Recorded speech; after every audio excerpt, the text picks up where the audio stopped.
Ever been kicked out for being too weak? Yeah, these anime MCs took that insult, grinded reality, and respawned as gods. Number 10. I left my A-rank party to help my former students reach the dungeon depths. Yuki got tossed aside like expired dungeon rations. His A-rank party dumped him for being too supporty. But our guy said, fine, I'll build my own squad with students who actually listen. Turns out his so-called weak tactics are cheat-level genius. Every trap, every monster.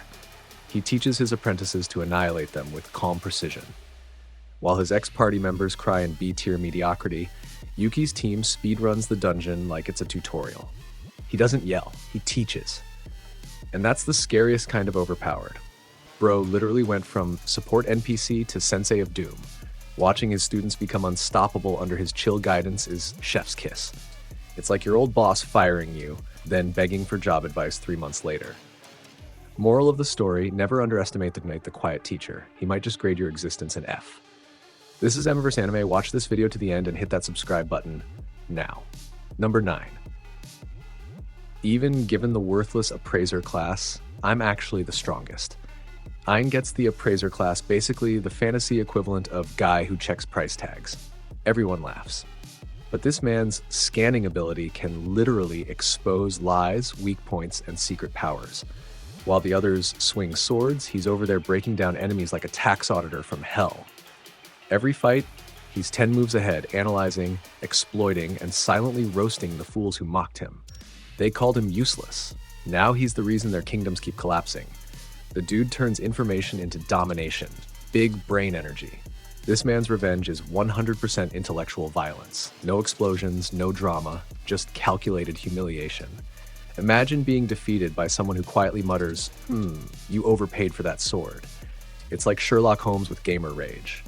Ein proves that brains beat biceps, and watching the arrogant elite choke on karma? Priceless. Number 8. The brilliant healer's new life in the shadows. Xenos got booted for being a weak healer. Turns out, he's the kind of healer who could resurrect your grandma and your reputation. After getting tossed aside, he opens a small clinic and accidentally becomes the underground doctor every big shot fears. His kindness is terrifyingly efficient. He heals you, then exposes your corruption with surgical precision. The man literally fixes the kingdom's body while dismantling its disease-ridden politics. Everyone thought he'd die quietly. Instead, he became the silent plague called karma. Xenos is that chill guy who saves your life, then drops a life lesson that makes you cry in HD. Dude's moral alignment? Chaotic wholesome. Watching nobles panic because the weak healer is out healing their pride? Glorious. Sometimes the soft-spoken characters carry the most devastating power and the cleanest burn. Number 7. The unaware atelier master. Meet the crafting king, who thinks he's just a chill artisan. Our boy literally forges miracle items between naps and herbal tea. Nobles called him weird, kicked him out, and now they're begging for his genius-level gear. He's too humble to notice he's rewriting economic laws. Every accidental masterpiece he makes destabilizes kingdoms. The man's just trying to make trinkets, but ends up crafting artifacts that bend reality. While others flex muscles, he's out here crafting world peace with glue and sleep deprivation. This dude's obliviousness is his superpower. He's like, oh, I made a cute lamp, while everyone else is bowing before the holy light of doom. Absolute Sigma energy. Unbothered, unstoppable, and unintentionally dominant. The Atelier Master proves that sometimes success sneaks up on you while you're just vibing with your craft. Number 6. Scooped up by an S-rank adventurer. Lloyd thought he was just average, kicked from his party faster than a budget healer at a raid. Then an S-rank adventurer picks him up and goes, bro, you're cracked. Turns out his basic support spells are stacked beyond reason. He buffs allies so hard, reality lags. Meanwhile, his old teammates are struggling against tutorial mobs. Lloyd's the calm in chaos, dropping divine heals like casual emojis. His ex-party? Still crying in regret. Lloyd is the definition of quiet flex. No trash talk, just results. Watching him thrive under someone who actually values him is pure serotonin. His old squad fumbled the bag so hard, it's historic. He's proof that real power shines when someone finally recognizes your worth, not when you scream about it. Number 5. Welcome to the Outcast's restaurant. Dennis got banished from the guild for having no class. Now he's cooking gourmet revenge.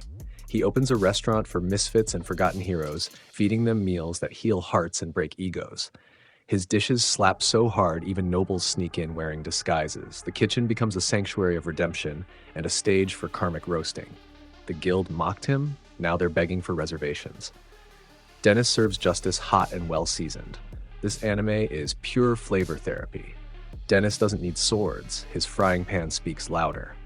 Watching arrogant nobles cry over good soup hits different. Bro turned rejection into a Michelin star comeback arc. Every bite's a middle finger to the system. He's not just cooking food, he's cooking reputations.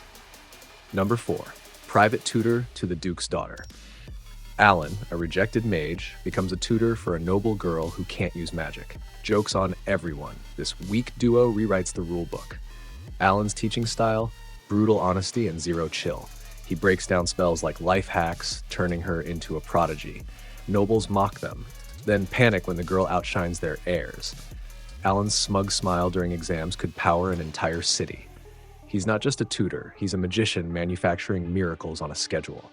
Alan's mentorship arc is criminally satisfying. Man's got try-me energy, teaching like every lesson's a diss track. Watching nobles eat humble pie while his student flexes, peak anime therapy. It's the ultimate payback, transforming failure into legacy. Alan didn't just teach magic, he taught vengeance with homework. Number 3. Backstabbed in a backwater dungeon. Light gets betrayed and left for dead by his party, but instead of dying, he gets blessed with the unlimited Gacha system. Bro starts pulling legendary summons like he's farming karma points. The traders? Still broke and crying while Light builds a god-tier squad underground. Every episode feels like karma with extra seasoning. He doesn't rant, he lets his absurd luck do the talking. Light becomes a walking reminder that betrayal fuels power-ups in anime physics. Light's revenge arc is pure chaos therapy. Man went from trash to mythical CEO of destruction. Watching him casually outclass his traders while pulling divine summons like it's Gacha Christmas? Insane. Betrayal never looked this profitable. Moral?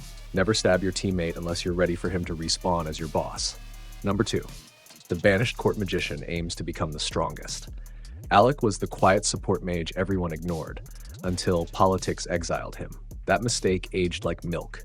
He uses ancient magic, strategy, and raw brainpower to climb higher than any royal ever dreamed. His revenge? Cold, calculated, and fully justified. Alec doesn't destroy kingdoms with rage, he dismantles them with logic. He's the kind of guy who smiles while your castle collapses. Each step of his rise feels like divine karma with a PhD in finesse.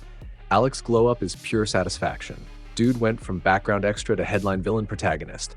He's that coworker you underestimated who now signs your paychecks.